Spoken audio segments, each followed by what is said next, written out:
Environ 3 heures plus tard, sa femme entra sans savoir ce qui était arrivé. Pierre lui adressa la parole. Dis-moi, est-ce à un tel prix que vous avez vendu le champ? Oui, répondit-elle. C'est ça le prix. Alors Pierre lui dit, comment avez-vous accordé pour tenter l'Esprit du Seigneur? Voici ceux qui ont enseveli ton mari sont à la porte. Et les l'emporteront. Au même instant, elle tomba au pied de la porte et expira.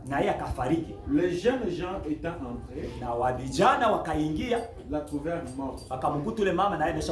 Ils l'emportèrent et l'ensevelirent auprès de son mari. Amen. Gloire au Seigneur. C'est une histoire que nous connaissons très bien. Nous sommes en train de chercher comment démontrer que nous ne servons pas ce que le Saint-Esprit nous oblige pour avoir le repos.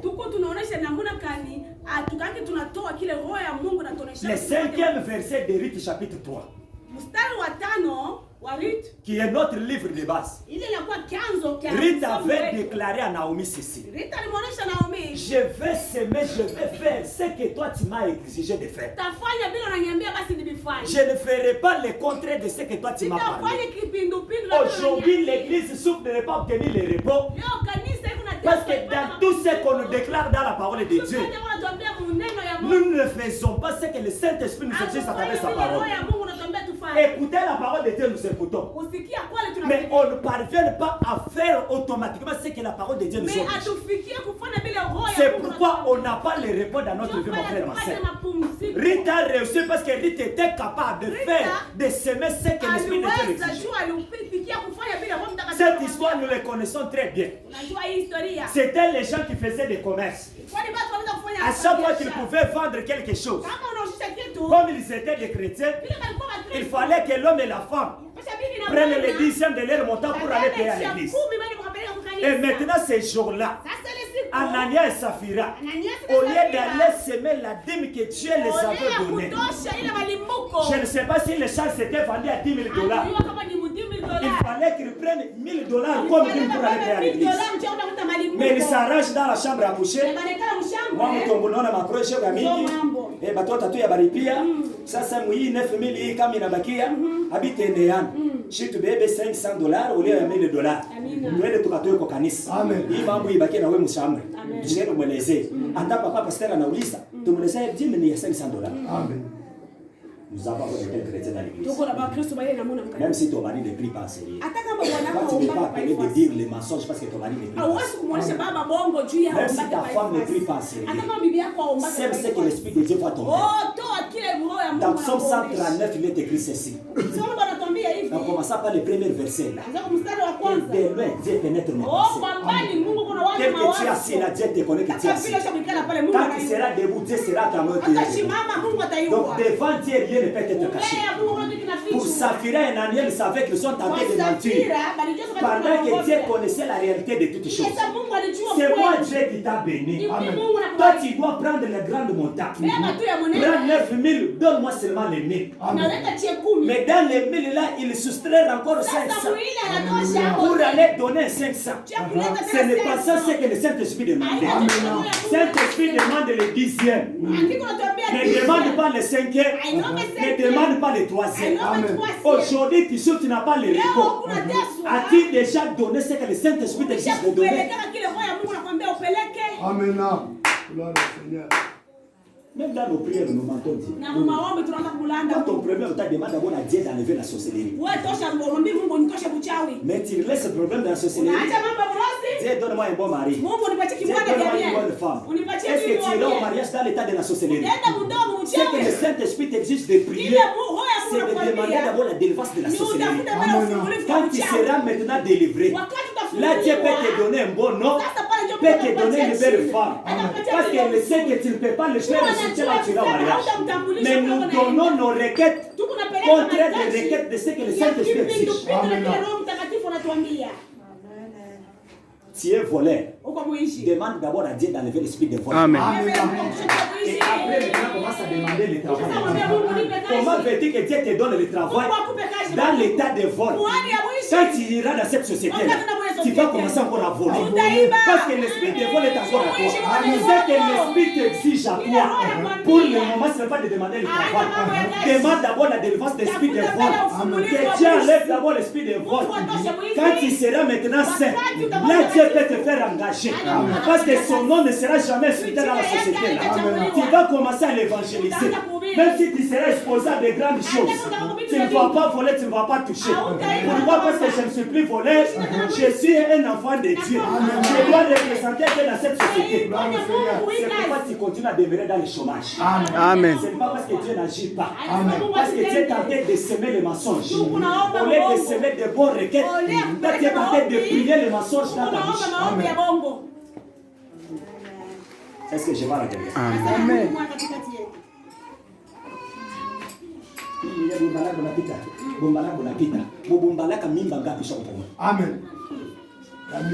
Est-ce que sio kusema kako repentance ya unalia kuna machozi Mungu misha kukuia taifa yako Mungu mie niko mercurious unirudia mbele kwa vile vyote misha kufanyia kabla bibai kisha pale utanisamee njoo mwenyewe utakangalia kwa moto utanipatia ndoa au utanipatia watoto wengine c'est ça que l'esprit de Dieu exige d'abord en toi.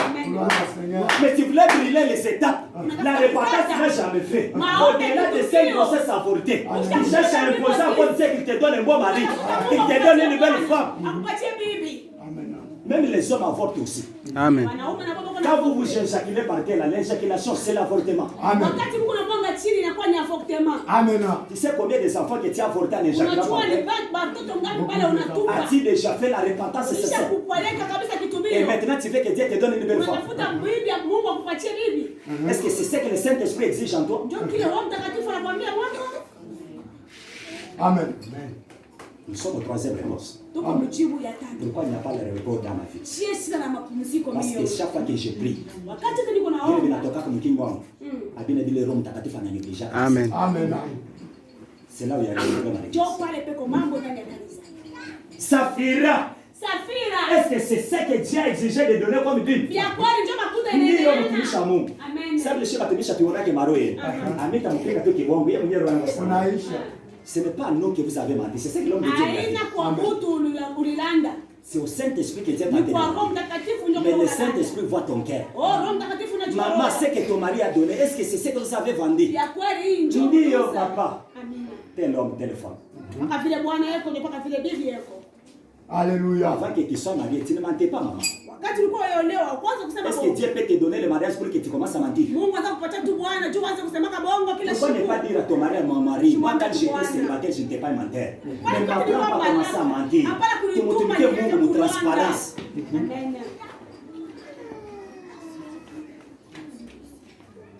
Pourquoi nous prions qu'il ne faut pas le parce que c'est que le Saint-Esprit nous exige à s'aimer. C'est pas ce que nous sommes. Rita a semé la confiance dans Naomi. Rita a semé la crainte de Dieu dans Naomi. Rita a semé la foi dans tout ce qu'on lui disait. Rita a semé l'obéissance dans tout ce qu'on lui disait. Que même tout ce que Naomi est en train de me parler, ça va prendre des années. Moi, je vais seulement semer ma confiance. Je vais semer mon attachement. Beaucoup de gens souffrent aujourd'hui parce qu'ils ne sont pas patients. La fois passée, le Jésus nous a dit que parmi les fruits du Saint-Esprit, dans Galates chapitre 5, il y a aussi la patience. Un enfant de Dieu doit apprendre à patienter, attendre le temps de Dieu. Ne cherche pas à se compatir avec les autres. Le Jésus nous a donné l'histoire de Bartimée avec l'autre veuve là, qui est l'autre aussi avec, qui était né de naissance avec. Jésus les a visités.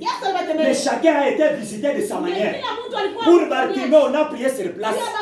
Et il a recouvert la vie sur place. Mais pour l'autre, il fallait d'abord que Jésus crache par terre. Que les salives allaient par terre, qu'on prenne l'amour, qu'on retourne encore aux yeux. Et puis qu'on l'envoie encore au Siloé. Ça a pris le temps. Mais la même maladie, là, on l'a opéré pas même des secondes à bâtiment. Dieu agit tantôt d'une manière, tantôt d'une autre. Il faut avoir le fruit de la patience. Les choses doivent se compatir avec les autres. On chantait avec lui. Maintenant, il est marié. Et moi, je ne suis pas marié. Qui t'a dit que si vous chantez ensemble, vous allez vous marier le même jour? Qui vous a dit que si nous tous nous prions dans cette église, nous allons trouver le travail le même jour? Qui vous a dit que si nous tous nous prions en sérieux, nous allons avoir les enfants le même jour? Le fruit de la patience. Ça montre aussi dans la forme. Mon frère, ma soeur, ce matin, je suis venu te déclarer cette chose. Efforce-toi, surmonte-toi de semer chaque fois ce que le Saint-Esprit exige. Tu peux mentir tout le monde, mais tu ne mentiras jamais le Saint-Esprit. Amen. Tu peux mentir votre papa John ici. Tu peux mentir les hommes de Dieu, les servantes de Dieu. Mais tu ne mentiras jamais le Saint-Esprit. Efforce-toi de quitter dans l'étape là de mensonge. Sème ce que Dieu voit en toi. Amen. Même si on va se moquer de toi, même si on va te surnommer les noms, même si tout le monde va t'abandonner, Dieu lui-même, quand il viendra pour te donner les réponses, il va susciter d'autres amis, il va susciter d'autres valeurs, il va susciter d'autres honneurs en toi. Est-ce que je parle à quelqu'un? Amen. L'église, je parle à quelqu'un? Amen. Quatrième des réponses. Pourquoi nous prions et que nous ne parvenons pas à obtenir les réponses? Pourquoi? Parce que nous prions hors temps. C'est différent avec le premier point là, les paramètres temps. Ici je parle de hors temps. Le temps que Dieu a besoin que tu pries, toi tu ne pries pas. Venez le dimanche, toi tu préfères venir le mardi prochain. Tu sais pourquoi Dieu t'a appelé aujourd'hui dimanche. Et pendant que tu es en train de boycotter les rendez-vous là, tu sais ce que Dieu avait déjà préparé pour toi. Beaucoup des enfants de Dieu prient. Mais vous ne prie pas autant là que Dieu cherche qu'il soit. Chacun a toujours ses raisonnements. Chacun a toujours ses justifications. Non, papa, je suis comme un ténan. Je ne parle que comme le pepuka. Je me fous les nenda. Je me fous les namuka. Je me montre na waka. Et raison moi ya bongo. Amen. Mais on sait que tu viendras prier. Mais tu ne viendras pas prier autant là que Dieu t'a dit. Ruth a gagné les repos auprès de Naomi. Ruth, elle savait que c'est ça mon temps. Je dois saisir ce temps-ci. Je ne peux pas reporter ce temps-ci.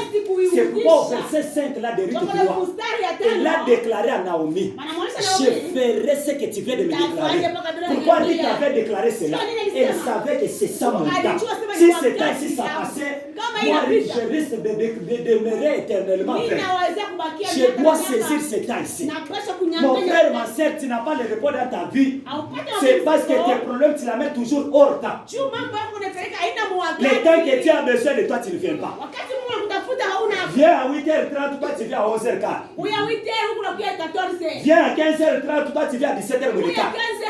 Tout ce que toi tu fais, c'est toujours hors temps. Même à la maison, pour préparer la maison, toi tu attends toujours 19h. Et pourtant, il y a la farine, il y a les graisses, il y a tout.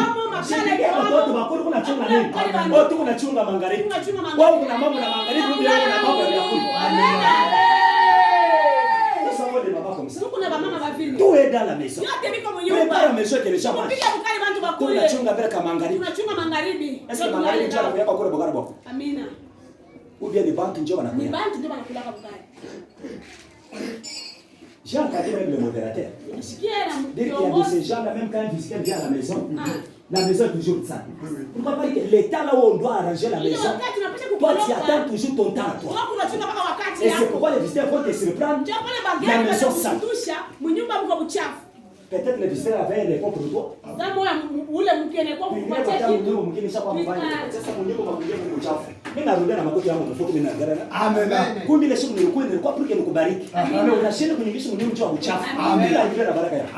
il y a des gens comme ça qui ont raté la vie.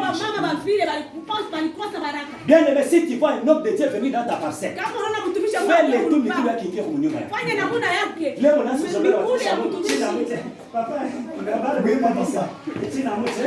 Nini ema mshimesha mtumishi wa Mungu mcha parce que mnyumba Mungu mcha.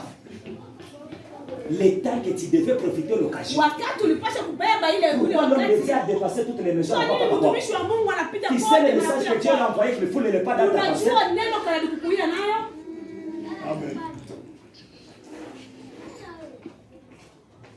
Je manque les repas. C'est ça bien, parce que tout ce que je fais, c'est hors temps. Je ne le fais pas autant convenu. Bartimée, quand il a écouté que c'est Jésus, quand on a venu le jeudi, on n'a pas donné le nom de celui qui avait évangélisé Bartimée. Mais au moins Bartimée a écouté la parole. Il a dit c'est ça mon temps. Je ne peux pas le faire passer. Si c'est là, si ça passait, je vais rester avec.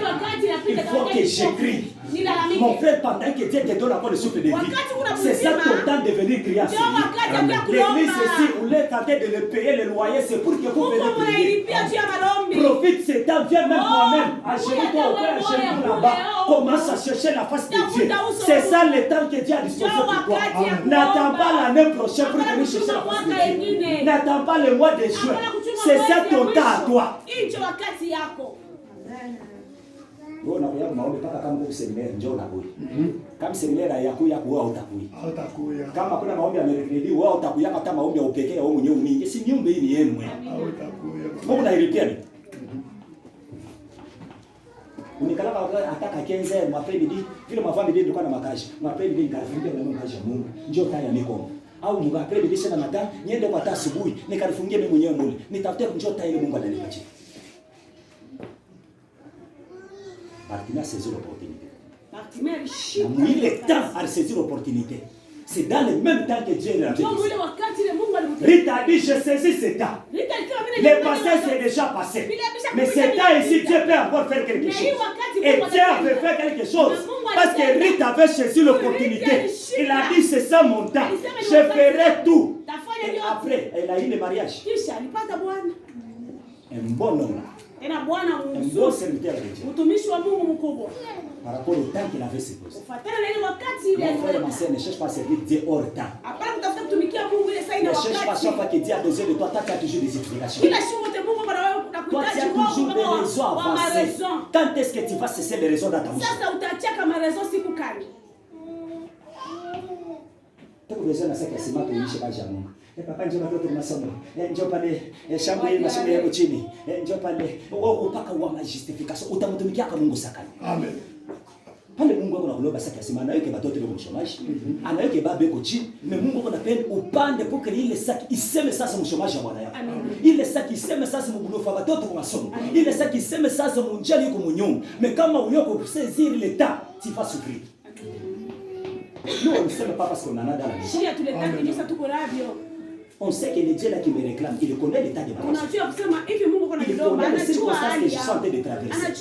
Je dois d'abord saisir ces temps ici. Je ne sais pas ce que le même me réserve. Il y a d'autres choses, c'est seulement en semant que tu vas récolter. Ton récolte ne viendra pas seulement la prière verbale. Tu dois s'aimer. Vous voyez les deux hommes là, l'homme et la femme. Parce qu'ils n'ont pas semé ce que le Saint-Esprit avait dit. À la place de réponse, c'était la mort. C'est pourquoi l'Église aujourd'hui continue à vivre la mort. Si toi, ce n'est pas la mort physique, c'est la mort conjugale. C'est la mort financière, c'est la mort professionnelle, c'est la mort scientifique. Je ne sais pas, c'est la mort de mariage. Je ne sais pas c'est quel esprit de mort. Pourquoi? Parce que là où l'Esprit de Dieu t'exige, toi, tu ne peux pas saisir l'état. Parce que je parle à quelqu'un. Je commence déjà à terminer le message. Aujourd'hui, je me libère à 5e raison. Parce qu'on n'a pas ici, chez nous, on viendra prochainement. Amen. 5e raison. Pourquoi nous s'aimons et nous n'obtenons pas de réponse? Pourquoi nous prions et il n'y a pas de réponse? Parce que nous prions dans les murmures. Ça, c'est la 5e raison. Amen. Aujourd'hui, l'Église continue toujours à prier, mais en même temps à murmurer. Mimi naimba sana. Depuis nilianza kuimba, nishibione yemo. Tu murmures contre qui et contre quoi? Inabaki kile dimanche mpaka mimi nikafagia kanisa. Kile dimanche mpaka mimi nikapanga vitu. Au hiyo pourquoi Mungu anakuoblige mpaka wewe pange vitu mpaka wewe pange. Ati déjà poser cette question. Swali Mungu. Nikupanga vitu ndio utapanga. Yapo tunaanza panga Mimi kupanga buli mamiri kumkonga. Sasa huko unapanga na huko unatombola. C'est ça qui fait que tu n'as pas de repos. Ndio pale upate mapumziko. Bobe nyana bo wakati ndake bantu isa hii moderateur ashaanza. Mtu mwenyewe kuna mimi hayafika kwa kanisa ashaanza kumimilia kwa kanisa pale ngoja. Leo ndio Mungu ampatie repos. Fashi nyoko nenda una pamilimile. Hapo unaendelea kwa sababu na kunyangara kwa mkono. Yeye mwenyewe staisha mahubiri. Mahubiri shabaza. Amen. Ufika hapa sasa. Unapokuwa Mungu kuna kurejelea muhitaji ushikoja. Amen. Bila kuna kuchinja mkonga. Amen. Rite n'a pas murmuré. Rite n'a pas regardé l'aspect de celui qui lui parlait. Même si Naomi est veuve, ça ce n'est pas mon problème. Même si Naomi n'a pas un mari, ça ce n'est pas mon problème. Même si Naomi n'a pas marché dans la maison, ça ce n'est pas mon problème. Moi mon problème c'est ce qu'elle est en train de me déclarer. Je ne peux pas murmurer dans sa parole. Parce qu'il y a la vie dans ce qu'elle est en train de me déclarer. Cette parole est venue pour que moi je sois restauré. Même si lui va rester dans cet état-là. Ça ce n'est pas mon problème à moi. Je ne peux pas murmurer dans ça. Je reste attaché. Amen. Hata kama ilikuwa na mikono kuhubiri. Mimi mahubiri yangu ndio sema kutoka kwako wewe. Amen. Mimi mwenyewe kuhubiri mimi unaendelea mpaka na mikono. Amen. Wewe ushangalie ita yangu kutembea na mikono. Attache-toi à cette parole. Amen. L'église souffre aujourd'hui. Parce que dans tout ce que nous faisons, il n'y a que des murmures. Wakati tuko na teso ni juu wote tuko nafanya, Mungu mpaka kutompola. Jana jana papa msee. Hebu unanielezea tena ni jana tena mara nyingine. Anaanza kumirumira. Est-ce que Mungu kumika siku ile jana wewe jana? Kama nakurudisha mke mmoja na huyo ni Mungu anakuchukua. Pourquoi kumirumira? Inakuwa paka juma mmoja ni Yesu ndiye. Ndio juma mmoja ni maombi. Hii ni maombi tutaomba maisha mwingi kana. Amen. Au hiyo pourquoi Mungu anapenda uone ile mwingi ile maisha. Bila kuna kufuchamia wewe huyo. Mon frère, ma sœur, c'est ça l'idée. C'est parmi les obstacles de manque de reconnaissance. Si Rita pouvait murmurer devant sa belle-mère, il n'allait pas se faire marier pour la deuxième fois. On n'allait pas les rassurer. Parce que dans les premiers versets, elle a dit, je vais te rassurer les reconnaissances. Elle est restée attachée à cette parole-là pour la fois de repos. Elle n'a pas eu le temps de murmurer. Lisons les derniers versets qu'on peut dire, parce que c'est le dernier verset. Nombre chapitre 14. C'est dans l'Ancien Testament. Nombre 14, verset 27 à 29. Vous allez sauter pour lire 36 à 39. Le livre des Nombres, chapitre 14. Le verset 27 à 29. Pour sauter et lire 36 à 39. Nous lisons le livre des Nombres, chapitre 14, versets 27 à 29, puis 36 à 39, au nom de Jésus-Christ. Amen. Jusqu'à quand laisserai-je cette méchante assemblée murmurer contre moi? Écoute bien la parole de Dieu. Tipaka na wakati kan hii mkutano hii itaendelea mpaka kwanza kunungunika kumbele yangu. J'ai entendu les murmures des enfants d'Israël. Mimi nashikia murmure ya watoto njina kanisa njina. Mpatie njina kanisa. Mimi nakuuliza wewe mwaminifu wako, nipe njina hii kanisa, njina hii njina gani? Hakuna mama na hiyo njina hii kanisa. Temple de bénédiction. Pardon? Temple de bénédiction. Tumeshipaka wewe njoo na hiyo kama njina kanisa, kama utawe njina kanisa. Gloire au Seigneur. Amen. C'est Dieu qui nous pose la question. Pardon? Centre de bénédiction. Mungu akubariki sana mase. Tu me vois après que je vais prier pour toi. Pour que Mungu akubariki. J'ai entendu que chacun vile kunasema Mungu reprend encore là. Jusqu'à quand laisserai-je cette méchante assemblée murmurer contre moi? Kipaka wakati kama mitaachilia hii ni mkutano bantu babai beko naendelea paka kumirimire na mie. Si mamirimire mshamba nafanya kama mirimire msoko mbalabala mais hivi namfikia Mungu akasante ya benediction. J'ai entendu les murmures des enfants d'Israël. Bila unaona ke Mungu ashionake ashishiki yake. Hebu nakuelezea mimi nashikia ile makunungunika ile.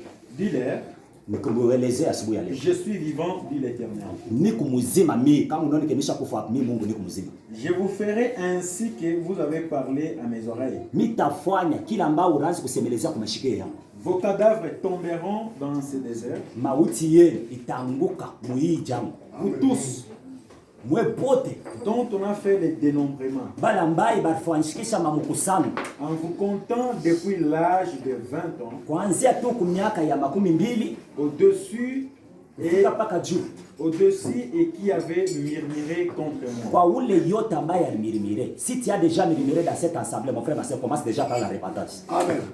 Ça, je te déclare. 36 à 39. Les hommes que Moïse avait envoyés pour explorer les pays, et qui à leur retour avaient fait murmurer contre lui toute l'assemblée.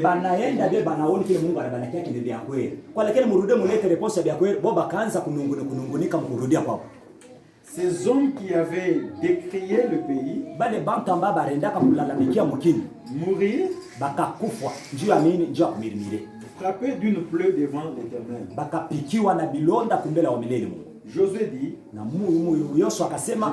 Josué fils de Nun, et Caleb, fils de Jephunneh, restèrent seuls vivants parmi les hommes qui avaient devant les hommes qui étaient allés pour explorer le pays. Amen. Bien aimé, je suis en train de te donner la dernière des réponses. Pourquoi tu pries et que tu ne vives pas les réponses? Les péchés, ce n'est pas seulement l'impudicité. Les péchés, ce n'est pas seulement les mensonges. Les péchés, ce n'est pas seulement les vols. Même les murmures aussi, maman, mon frère, ma soeur. C'est un péché.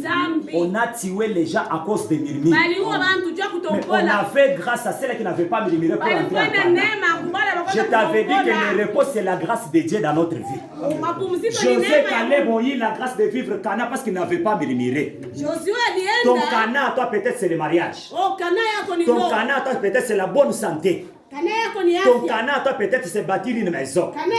Ton Cana, toi, peut-être, c'est le diplôme que tu cherches. Mais à une condition que tu restes attaché à la parole sans murmurer. Que tu restes un chrétien qui n'a pas une vie de murmure à chaque fois. Parce que le murmure va attirer la mort dans ta vie. Si Rite pouvait murmurer dans tout ce qu'elle a omis de déclarer, Rite n'allait pas obtenir le mariage.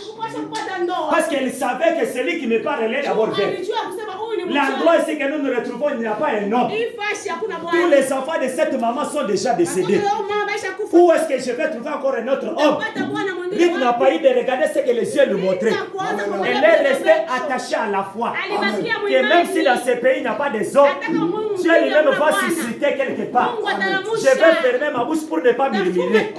Bien aimé, même si dans ton quartier là, on ne te considère pas. Ne regarde pas l'état de ton quartier. Ne regarde pas l'état de ton avenir. Ne murmure pas contre la belle famille. Reste dans le mariage, là Dieu lui-même le sait. Que là où tu t'es marié, on ne t'aime pas. Le problème c'est de laisser à murmurer contre la belle famille. Même si on t'insultait mon frère et ma soeur, ne murmure pas. Même dans cette église, si on ne te donne pas une chaise, prie même debout, ne murmure pas contre le protocole. Amen. On a déjà murmuré contre le protocole. Amen.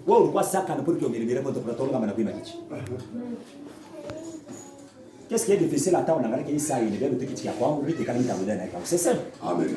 C'est comme ça qu'un enfant de Dieu va raisonner. Na kama unaomba bwima utapotesha nini? Parce que mtoto wa munyumba mimi nashimama bwima ni kwetu. Mimi shimama bwima mubarabara ni kumunyumba baba yangu. Hata watu wote wanikali. Hata mtoto kilo kitamwacha nikali. Mimi niombe bwima. Mungu ndiye anapemeka ile niombe bwima.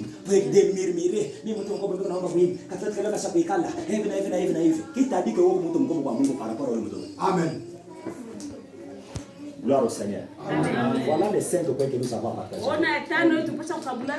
Comment trouver les réponses dans notre vie? Pourquoi nous prions et nous n'avons pas de réponses dans notre vie?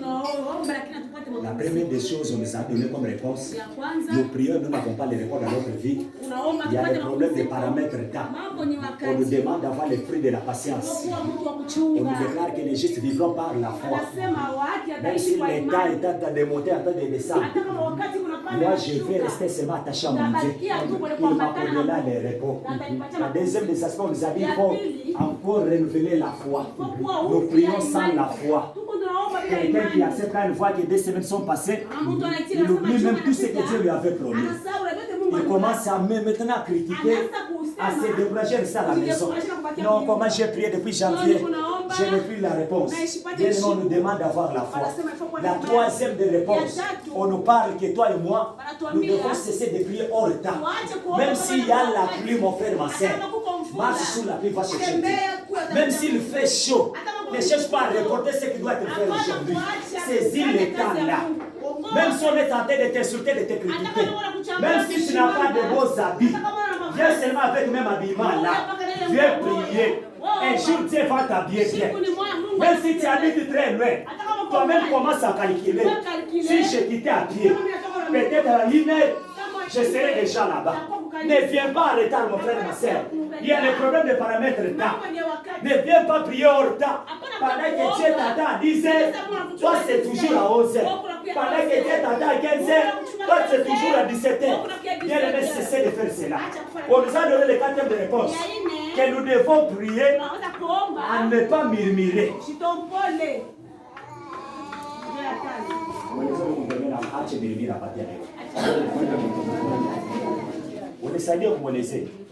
Papa, ache mirimira partir ya mkaja Mungu. Amen. Amen. Hapana kumulanda Mungu. Peleka reke kile Roho Mtakatifu unaona. Que l'Éternel Dieu bénisse sa parole.